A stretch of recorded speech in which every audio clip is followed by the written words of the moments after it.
दोस्तों नमस्कार। आज मैं बताऊंगा कि म्यूचुअल फंड में इन्वेस्ट करने के बाद भी बहुत से लोगों को फाइनेंशियल फ्रीडम क्यों नहीं मिल पाता है।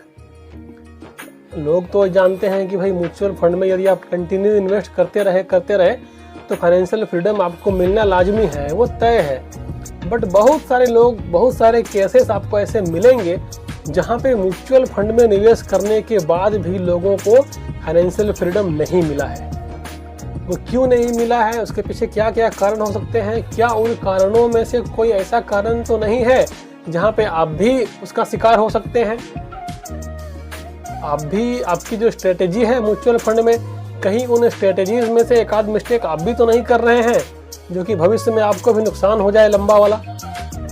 तो उसी के बारे में मैं इस वीडियो में विस्तार से बताऊंगा। तो आप लोगों से रिक्वेस्ट है फ्रेंड्स कि इस वीडियो को काफ़ी ध्यान से और एंड तक देखिएगा।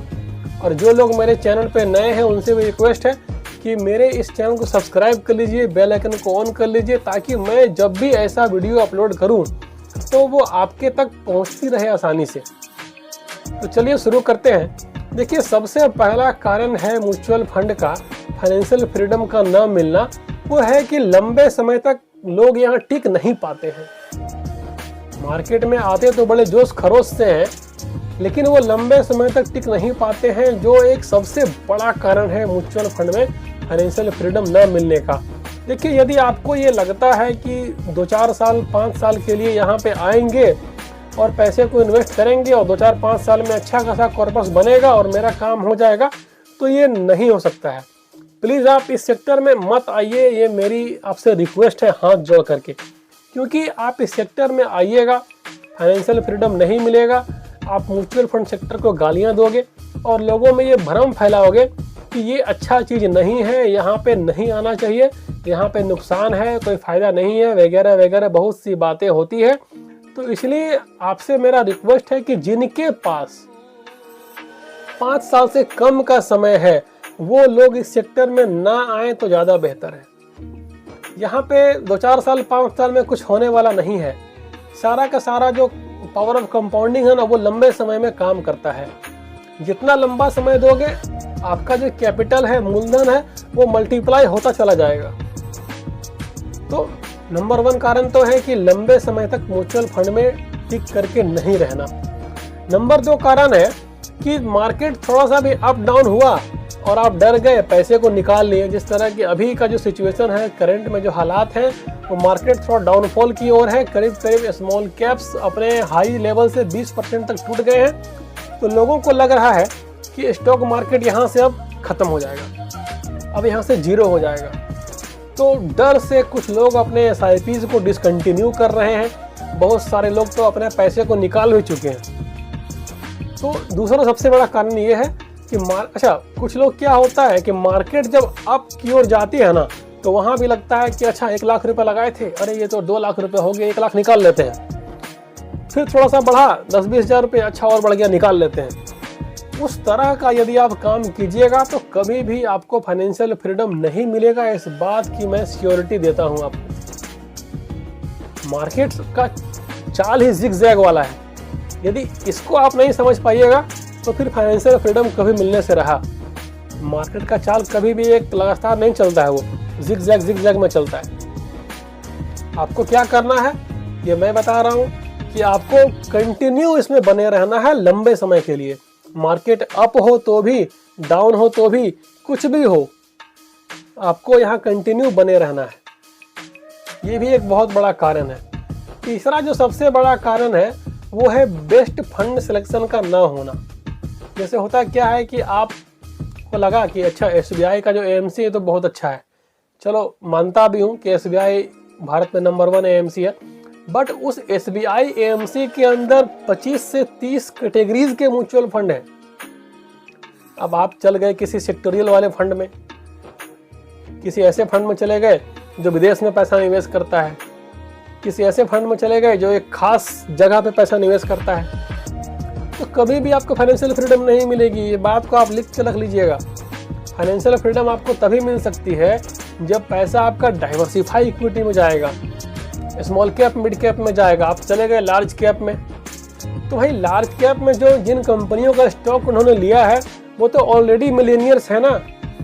अब उसमें पैसा कितना बढ़ेगा? तो जो छोटी छोटी कंपनियां हैं, मिड कैप में है, स्मॉल कैप में है, वहाँ पे ज़्यादा संभावनाएं हैं ना पैसा बढ़ने का, क्योंकि धीरे धीरे वो कंपनियां बड़ी होंगी, ग्रोथ उनमें ज़्यादा आएगा, तो पैसा आपका भी ज़्यादा बढ़ेगा। तो फंड सिलेक्शन जो है म्यूचुअल फंड के अंदर, ये बहुत ज़रूरी है कि आप अच्छे वाले फंड को चुनें। मैं हमेशा आपको शुरू से एक बात बताता आया हूं कि आपको चुनना कौन सा फंड है, only small cap, mid cap. कभी भी आप किसी बैंक में जाइए, किसी एजेंट के पास जाइए या किसी के पास जाइए, आप बोलिए कि भाई मुझे स्मॉल कैप मिड कैप लेना है, वो आपको कभी नहीं देगा, मेरी गारंटी है वो नहीं देगा आपको। तो फंड सिलेक्शन बहुत बड़ा मैटर करता है। फंड सिलेक्शन यदि आपका अच्छा होगा तभी आपको भविष्य में फाइनेंशियल फ्रीडम मिल सकता है, वरना फिर आप झूलते रह जाओगे फाइनेंशियल फ्रीडम मिलने से रहा। अच्छा, एक सबसे बड़ा और जो कारण है, नेक्स्ट चौथा कारण जो है, वो है किसी एजेंट, बैंक या ब्रोकर के चक्कर में पड़ जाना।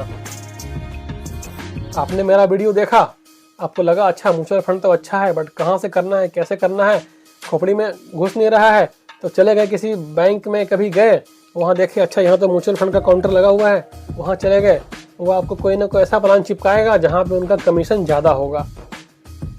आपके अगल बगल का कोई दोस्त, कोई यार, कोई मित्र एजेंट है, आपने कभी चर्चा किया कि यार मैं भी म्यूचुअल फंड में जमा करना चाहता हूँ, मैंने वीडियो देखा है ऐसा वैसा, बस वो आपको ऐसा प्लान देगा जहाँ पे उनका कमीशन अच्छा होगा, आपका पैसा बढ़े ना बढ़े उससे उस एजेंट को, उस बैंक को, उस ब्रोकर को कोई लेना देना नहीं है। तो एजेंट जो हैं, ब्रोकर जो हैं, जो बैंक वाले हैं, इन सभी का एक्सपेंस रेशियो, जो ये प्लान देते हैं उनका एक्सपेंस रेशियो ज़्यादा होता है। और वो मैंने एक वीडियो में बताया है कि यदि आप 5,000 रुपये की SIP 30 साल तक करते हो, मात्र 5,000 रुपये की, और 1% का भी यदि वहाँ पे झोल हो जाए ना, तो फिर आप देख लीजिएगा करोड़ों रुपए का झोल हो सकता है। मात्र 1%, जो कि रेगुलर वाले फंड और डायरेक्ट वाले फंड में जो फर्क है वो 1% का है। उस 1% से करोड़ों रुपया का नुकसान आपका होने वाला है। तो आपको यदि फाइनेंशियल फ्रीडम जल्दी पाना है, बेहतर तरीके से पाना है, तो इन एजेंट्स और इन बैंक, इन ब्रोकर्स के चक्कर में कभी मत पड़ना दोस्तों। ये लोग चाहेंगे कि आप इनके चक्कर में पड़ो, क्योंकि एक बार इन लोगों ने आपको पकड़ लिया तो वो हर महीने जो आप EMI दे रहे हो, SIP जो कर रहे हो, उनमें इनका लंबा चौड़ा कमीशन जा रहा है। मतलब करीब करीब आपके ग्रोथ का 1% ये लोग खा जाते हैं। आप कभी गूगल में सर्च कीजिएगा कि SBI का स्मॉल कैप का जो रिटर्न है पिछले 10 सालों का, वो डायरेक्ट वाले में कितना है और रेगुलर वाले में कितना है, आपको समझ में सारी बातें आ जाएंगी। और 5,000 रुपये प्रति महीने का उन दोनों का जो डिफरेंस है ना, उसका निकाल लीजिएगा। जैसे एग्जाम्पल के तौर बता रहा हूँ, यदि रेगुलर वाले प्लान ने 19% का रिटर्न दिया और डायरेक्ट वाले ने 20% का रिटर्न दिया, तो 5,000 रुपया प्रति मंथ 19% से 30 साल और 5,000 रुपये प्रति मंथ 20% से 30 साल को आप निकाल लीजिएगा अमाउंट। दोनों का डिफरेंस जो है अब आपको समझ में आ जाएगा, और आप मुझे कमेंट में बताइएगा कि डिफरेंस कितना होता है। तो इन एजेंट्स, बैंक वालों के चक्कर में जो भी पड़ेंगे, उनका करोड़ों रुपए का नुकसान होने वाला है भविष्य में, इस बात की मेरी गारंटी है। तो आप लोगों से रिक्वेस्ट है कि इन एजेंट्स और बैंक के चक्कर में ना पड़े, नहीं तो आपको भी फाइनेंशियल फ्रीडम लेट से मिलेगा या नहीं मिले या जो भी हो, वो तो बाद की बात है, बट आपको इनके चक्कर में पड़ना नहीं है। तो फ्रेंड्स, ये कुछ बातें थी म्यूचुअल फंड SIPs के अंदर, जो कि SIP करने के बाद भी आपको भविष्य में फाइनेंशियल फ्रीडम नहीं मिलता हो। तो इन कारणों का आप भी यदि शिकार हो रहे हैं, आप भी इन कारणों में किसी एक आप पे भी इफेक्ट कर रहा है, तो आप अभी से होशियार हो जाइए, सावधान हो जाइए। यदि आपको भी सही समय में फाइनेंशियल फ्रीडम पाना है तो दोस्तों, आशा करता हूँ कि वीडियो आपको इन्फॉर्मेटिव लगी होगी, कुछ जानकारियाँ आपको मिली होंगी। यदि मेरी जानकारी आपको अच्छी लगी तो प्लीज़ मेरे इस वीडियो को दोस्तों में शेयर कीजिएगा, और वीडियो पसंद आए तो प्लीज़ वीडियो को लाइक कीजिएगा, शेयर कीजिएगा, मेरे चैनल को सब्सक्राइब कीजिएगा। मिलते हैं आपसे अगले वीडियो में, तब तक के लिए बाय और जय हिंद दोस्तों।